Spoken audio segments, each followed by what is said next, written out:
চলো আজকে আরেকটা মেডিকেলের কেস নিয়ে আলোচনা করা যাক। সেটা হচ্ছে অস্টিওআর্থ্রাইটিস।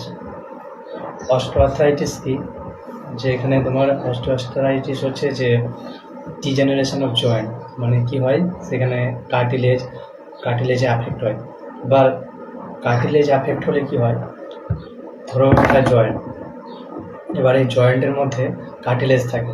কার্টিলেজ কী করে, এই জয়েন্ট দুটোর মধ্যে ফ্রিকশান কমায়, অর্থাৎ জয়েন্টকে লুব্রিকেট করতে সাহায্য করে, মানে পিচ্ছিল করে রাখে। তার ফলে জয়েন্টের যে ঘর্ষণ সেটা হয় না এবং মুভমেন্ট সুবিধা হয়। বাট একটা সময় এজের পর কী হয়, এই কার্টিলেজগুলো ডিজেনারেশন হতে থাকে।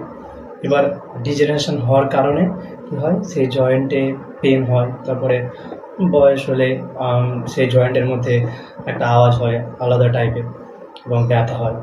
এবার এটা কিভাবে ডায়াগনোসিস করা হয়, এক্স রে করে দেখা হয় যে সেই জয়েন্টের মধ্যে দেখা হয় যে জয়েন্টটা অনেকটা ন্যারো হয়ে গেছে। এছাড়া ব্লাড রিপোর্ট সেরকম কোনো প্রবলেম থাকে না, ব্লাড রিপোর্ট নর্মাল থাকে।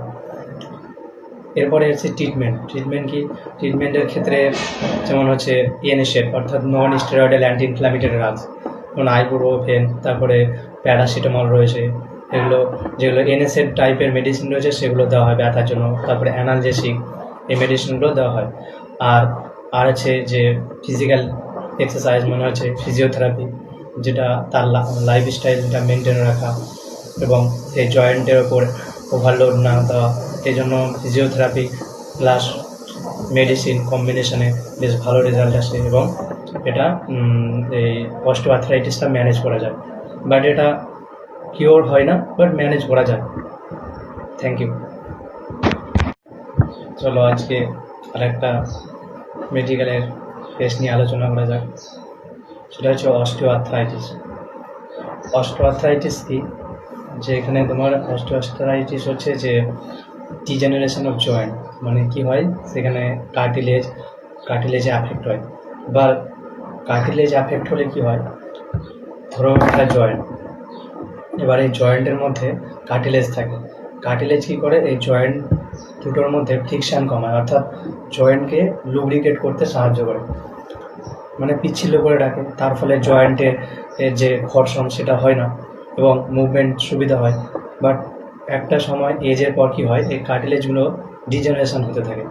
এবার ডিজেনারেশন হওয়ার কারণে কী হয়, সেই জয়েন্টে পেন হয়, তারপরে বয়স হলে সেই জয়েন্টের মধ্যে একটা আওয়াজ হয় আলাদা টাইপের এবং ব্যথা হয়।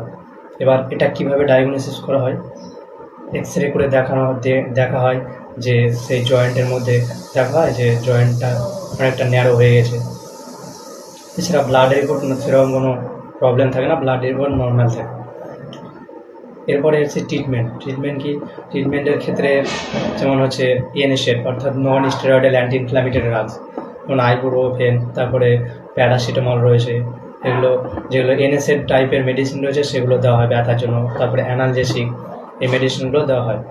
আর আছে যে ফিজিক্যাল এক্সারসাইজ, মনে হচ্ছে ফিজিওথেরাপি, যেটা তার লাইফস্টাইলটা মেনটেন রাখা এবং সেই জয়েন্টের ওপর ওভারলোড না দেওয়া। এই জন্য ফিজিওথেরাপি প্লাস মেডিসিন কম্বিনেশনে বেশ ভালো রেজাল্ট আসে এবং এটা এই অস্টিওআর্থ্রাইটিসটা ম্যানেজ করা যায়। বাট এটা কিওর হয় না, বাট ম্যানেজ করা যায়। Thank you.